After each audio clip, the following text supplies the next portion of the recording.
राधे राधे जी सभी भक्तों को। श्री हरिवंश। आज हम सुनाएंगे श्री नाथ जी के साथ जो उनके सखा रहते थे गोविंद स्वामी जी की कहानी। चलिए शुरू करते हैं। श्री गोविंद दास जी पूर्व नाम गोविंद स्वामी भरतपुर के आत्री ग्राम में जन्मे थे। बचपन से ही उनका मन भगवान श्रीनाथ जी में लगा रहता था और वे उन्हें अपना सखा मानते थे। भगवत भजन और पद रचना में वे इतने निपुण थे कि सहस्त्रों लोगों उनके शिष्य बन गए। उनकी पद रचनाएं जब श्री विठलनाथ गोसाई जी तक पहुंची तो वे गहराई से प्रभावित हुए और उन्हें छिपा हुआ महापुरुष मानने लगे। ठाकुर जी का माला व भोग प्रसाद गोसाई जी ने गोविंद स्वामी को भिजवाना शुरू किया। हालांकि वे तब तक कभी मिले नहीं थे। एक दिन गोविंद स्वामी की वृंदावन में गोसाई जी के एक सेवक से भेंट हुई, जहां गोविंद स्वामी जी ने पूछा क्या लीलाओं के गायन से उनका साक्षात दर्शन हो सकता है। सेवक ने उन्हें गोसाई जी की शरण में जाने का मार्ग बताया। अगले दिन वे गोकुल पहुंचे, जहां गोसाई जी ने उन्हें देखकर आत्मीयता से पुकारा, मानो पहले से परिचय हो। उसी दिन उन्हें विद्वत दीक्षा मिली और उनका नाम पड़ा गोविंदास।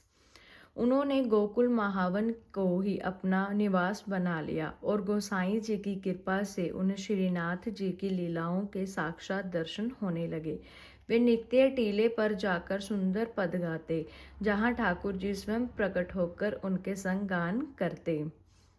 एक दिन श्री गोविंद दास जी ठाकुर श्रीनाथ जी के साथ गुल्ली डंडा खेल रहे थे।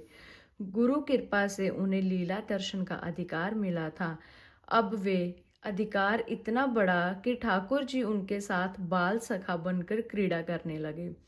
दोनों के बीच सच्चे सख्य भाव का संबंध था। खेल चल रहा था, कभी ठाकुर जी दांव लगाते, कभी गोविंद दास। खेल में एक मोड़ आया। जब गोविंद दास का दांव आया तो ठाकुर जी चुपके से मंदिर में भागकर जाकर विराजमान हो गए। ये देखकर गोविंद सखा क्रोधित हो गए, बिना दांव दिए भाग गए। उन्होंने क्रोध में गुल्ली ठाकुर जी की ओर फेंकी। ठाकुर जी तो मूर्त रूप में विराजमान थे, पर पुजारी ने समय रहते गुल्ली को रोक लिया। पुजारी को ये लीला समझ में नहीं आई। उन्होंने इसे ठाकुर जी का अपमान समझा और गोविंद दास को मंदिर से बाहर धक्का देकर निकाल दिया। गोविंद दास तालाब के किनारे बैठ गए। बहुत नाराज होकर बोले, अब जब बाहर आओगे ठाकुर तो हिसाब चुकाना पड़ेगा। बिना दांव चुकाए मंदिर में घुस गए, तुम्हें भागने नहीं देंगे। उधर ठाकुर जी व्याकुल हो उठे। भोग का समय आया, पर ठाकुर जी ने थाल की ओर देखा तक नहीं। विठलनाथ गोसाई जी ने पूछा, प्रभु भोग क्यों नहीं पा रहे। ठाकुर जी बोले, मेरा सखा गोविंद नाराज है। मैं उसका दांव चुकाए बिना मंदिर आ गया और पुजारी जी ने उसे निकाल दिया। अब वे मंदिर के बाहर बैठा है। जब मैं निकलूंगा तो मुझे पीटेगा। मैं उसे बिना मनाए भोग नहीं पा सकता। आप उसे मना दीजिए।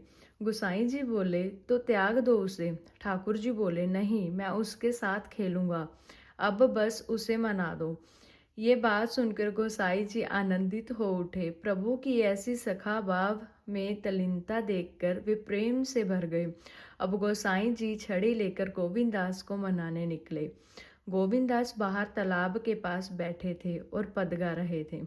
मेरा दांव आया तो तू भाग गया ठाकुर, अब जब निकलेगा तो तुझे छोड़ेंगे नहीं। गोसाई जी को छड़ी लिए आते देख तो डर गए।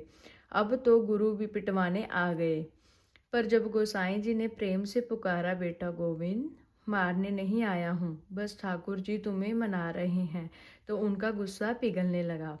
उन्होंने पूछा, पीटोगे तो नहीं। गोसाई जी ने हंसते हुए कहा, नहीं रे, बस चलो, ठाकुर जी भूखे बैठे हैं, तुम्हारे बिना भोग नहीं पा रहे।